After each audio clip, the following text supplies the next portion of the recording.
Hello students, welcome two days accountancy. My name is Rohit और आज जो है हम लोग क्वेश्चन नंबर 13 करने जा रहे हैं डीके गोयल बुक का। तो आइए स्टार्ट करते हैं।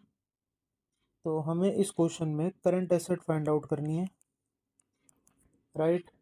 हमको इस क्वेश्चन में क्विक एसेट फाइंड आउट करनी है और हमको इन्वेंट्री की वैल्यू भी फाइंड आउट करनी है।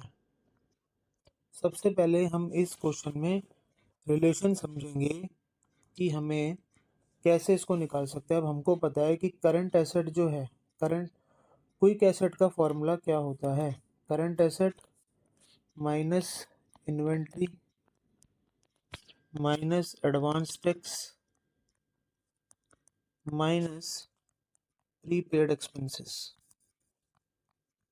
राइट। तो ये एक रिलेशन है जिससे हमको ये फॉर्मूला हमको अच्छे से पता होना चाहिए और इसी फॉर्मूले से ही हम लोग क्वेश्चन को रिलेट करके आंसर फाइंड आउट करेंगे।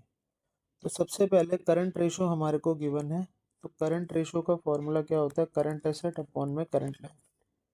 करंट रेशो की वैल्यू हमको क्वेश्चन में गिवन है 2:1, तो हमने उसको इस तरीके से लिख दिया। करंट एसेट हमको नहीं पता, राइट। करंट लायबिलिटी की वैल्यू हमारे पास है 1,60,000। तो मैंने क्या करा, इसको क्रॉस मल्टीप्लाई करा तो हमारा आंसर जो है करंट एसेट वो आ गया 3,20,000, राइट। अब हमको करंट एसेट हमको फाइंड आउट कर ली हमने और अब हमको निकालनी है क्विक एसेट, राइट। अब क्विक एसेट कैसे निकालेंगे? चलो, क्विक एसेट के अंदर हमको क्विक रेशो का फॉर्मूला क्या होता है? क्विक एसेट अपॉन में करंट लायबिलिटी, राइट। तो सबसे अच्छी बात यह है कि क्विक एसेट की वैल्यू हमको गिवन है, क्विक रेशो की वैल्यू हमको गिवन है, सॉरी, और क्विक एसेट की वैल्यू हमारे पास नहीं है।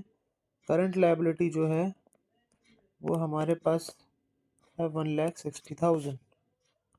अब मैंने क्विक एसेट इसको क्रॉस मल्टीप्लाई करा तो हमारा आ गया 2,40,000 क्विक एसेट, राइट स्टूडेंट्स। अब क्या करना है? अब बस हमको क्या इन्वेंट्री की वैल्यू फाइंड आउट करनी है। तो क्विक एसेट, अब हम इस फॉर्मूले का यूज़ यहाँ पर करेंगे। तो क्विक एसेट की वैल्यू कितनी आई है? 2,40,000।